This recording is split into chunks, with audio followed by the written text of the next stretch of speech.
Cago en la puta. Hombre, es una cultura, como el que es cazador, como el que es de Es esto. echarle horas y horas. Te absorbes, te absorbes. Pues yo tenía 80 pájaros, Yo tenía 80 pájaros, pero cada uno en una jaula, 40 para concursar, para cazar, porque primero está la novella, creo que me mola, pero luego cuando Sí, claro, pero es que luego a mediados de octubre empieza la caza de paso, el paso. Que para el paso hay que cazar, en vez de con liga, con redes, si puede ser de 8 metros, 12 metros. Y ahí tienes que ir con buenos... ¿Las tenías tú? Nosotros íbamos al puerto de Barcelona a comprar los rollos de claro. red de 100 metros.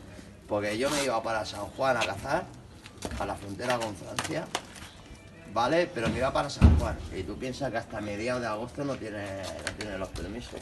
Y vendíamos cada pájaro a 20 pavos. Y luego cada fin de semana bajábamos a 20 euros.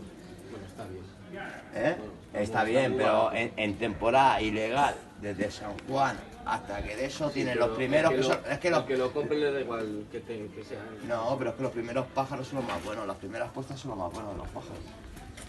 El pájaro empieza desde el mes de abril, empieza el celo, ¿vale?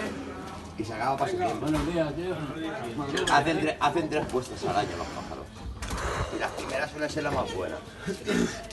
Sí, 3 puestas al año hacen. Todos los silvestres hacen 3 al En año. un documental vi quedó, en algún caso 3. En algún caso 3. Son 3 puestas lo que hacen los pájaros. Ya te digo, desde marzo hasta septiembre. Hacen 3 puestas.